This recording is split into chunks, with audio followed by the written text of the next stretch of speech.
Or the Chargers get some bizarre news, and it has to do with Justin Herbert, Jim Harbaugh. If you're new to the channel, we're Detroit Lions fans, but this channel fully dedicated to the Chargers to give you an outsider's look into your team. And we started this channel because we are here in Michigan, and we're Jim Harbaugh fans.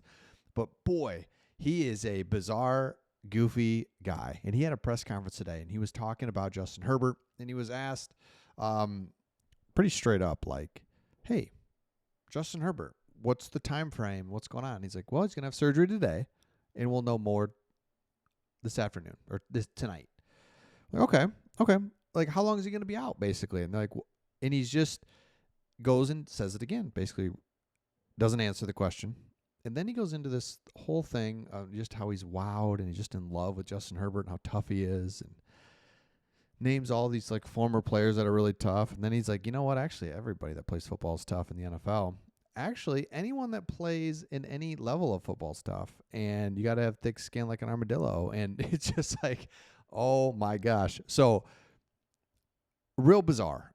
And whenever a coach doesn't give you an answer, it's because they don't really have an answer, and they don't want to give you the answer that will lead to more questions. So the Detroit Lions used to have this with Matt Patricia. Remember the former Patriots guy?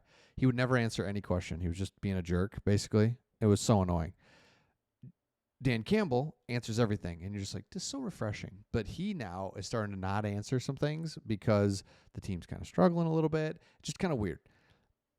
But you get it. If you don't have an answer, you don't have an answer. So Jim Harbaugh, not giving an answer. But here's the thing.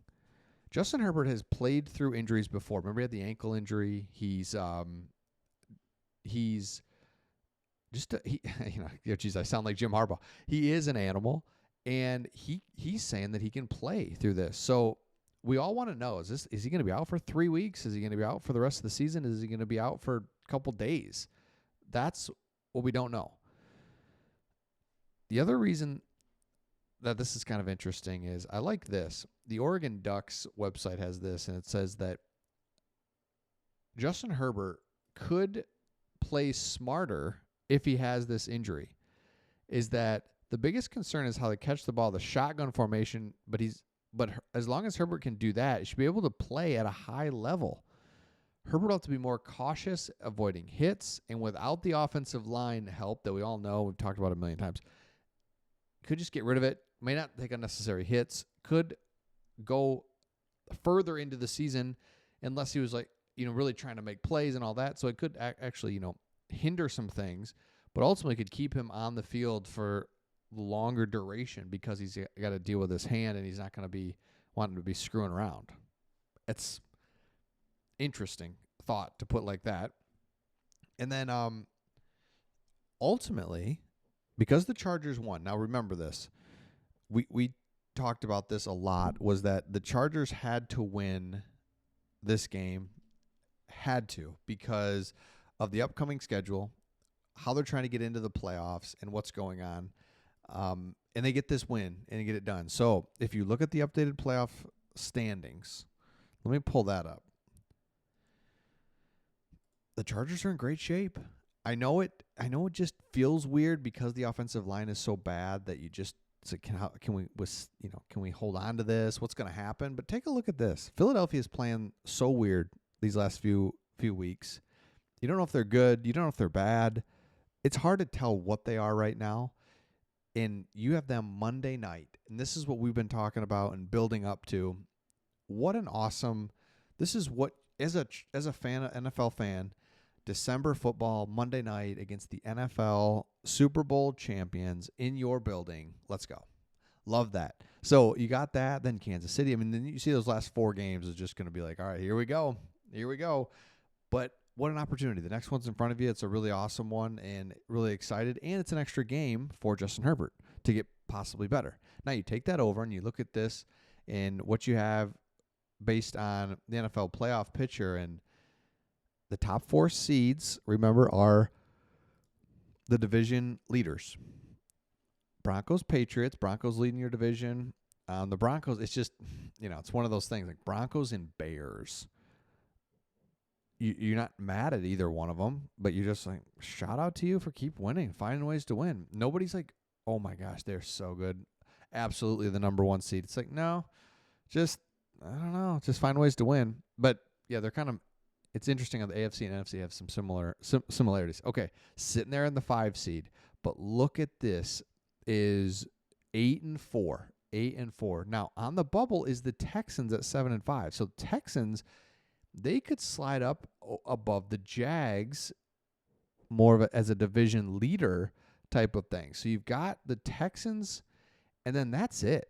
Steelers 6-6. So you're 2 games ahead of all but one team right here, the Texans, that are just kind of hanging around, and Bills, Colts, Chargers. I mean, so yeah, so what if you slid down to the 7th seed or whatever, right?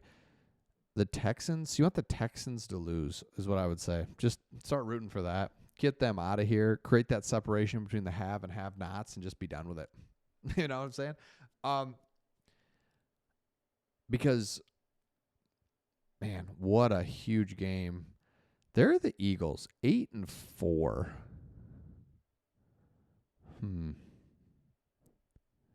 Interesting. Yep. Okay. Yeah. I'm just, it is, the way you could look at it really is that the playoffs start now, and that's awesome, fun, and terrifying all wrapped together, because I don't want that. That's what the Lions have. If you go back here, the Lions are in the playoffs right now. Starts now. So you could look at it like, oh, that's kind of nerve-wracking. Or, you know what? It's kind of exciting. In my own head, they're in the playoffs. Now they've got the Cowboys. The loser of this game is out of the playoffs, basically. I mean, you know what I'm saying? You can see. Oh, there it goes. There it is. That's why if the Chargers can win this, go to 9-4, who knows? And then out of the Colts, Bills, Texans, and Jags, somebody's going to lose. Boom, you just built another game lead. You know, that's how it works. So you just kind of keep surviving in advance. I love it. So let me know your thoughts in the comments. Would love to see the Chargers get in the playoffs for 2 years in a row with a banged-up offensive line. And I think Justin Herbert is going to be fine. I know, easy for me to say. I never broke my hand, then played in an NFL game, but, you know, I don't know. I think he's going to be fine. Get him out there. You can catch the ball. Catch the ball in shotgun and make some plays. So let me know your thoughts. Make sure you subscribe if you have not. Take a look right there. It's a little button. It just means you're going to get our videos when they come out. Get them right to you. And we'll see all of you on the next one.